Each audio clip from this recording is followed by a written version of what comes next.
Okay, so for the next question, we calculate the amplitude. Amplitude is the maximum displacement. So maximum displacement from here to here.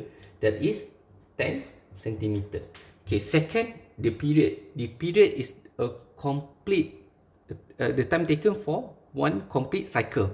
Masa yang dia ambil untuk satu ayunan lengkap. So from here to here is our one complete cycle. So this one is for 2 seconds. Okay, so the T is 2 second. So therefore, kita punya frequency is 1/2.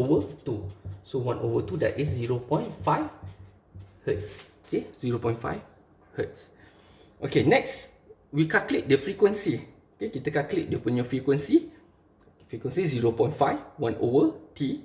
Okay, second, we want to write down the simple harmonic equation. Okay, so for the simple harmonic equation, kita punya formula X it is equal to A sin omega T. Okay, sebab sini ialah bentuk cos, so kita tak boleh, we cannot use sin. So we have to use X it is equal to A cos omega T. Okay, kita tak boleh guna ni. Why? Because bentuk dia adalah bentuk cosinus. Okay, so however, we do not know the value of omega. So we have to calculate the value of omega. So the value of omega 2 pi f.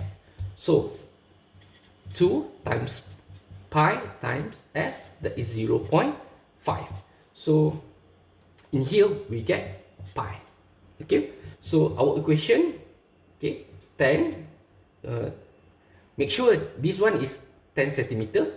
Okay, pastikan awak kena tahu ini adalah mewakili 10 cm. So the equation of X dia mewakili 10, dia mewakili unit in centimeter.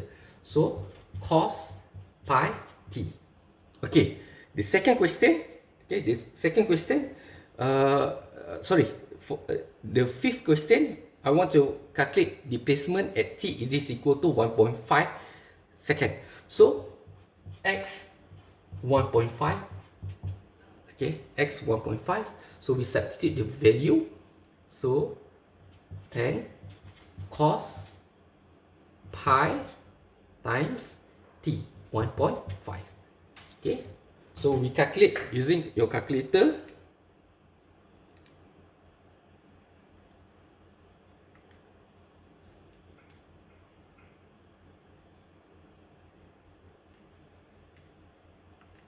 Okay, you have to ensure that the unit in radian. Okay, the unit in radian. Okay, so we get here that is 0. Okay, we get here that is 0. Okay, second question, that is 3.5. Okay, 3.5. So cos for 3.5 also is 0. Okay, so it's mean that here also we get 3.5. So pi times 3.5. So this one also is 0. So it's mean that the value is something in here. Okay, the value is something in here. So how about if the third question they ask you the value for 0. Okay, the value for 2.111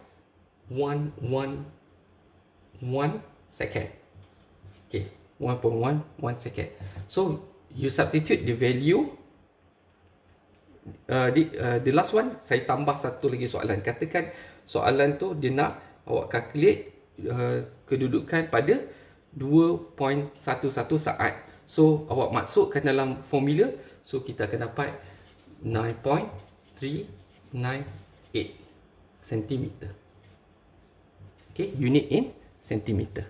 Okay, unit in centimeter. Okay, the last one. The last one.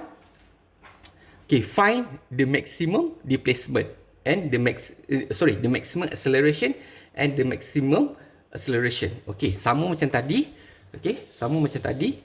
So the maximum acceleration, that is A maximum, it is equal to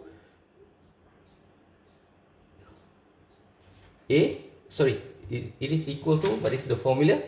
A omega square.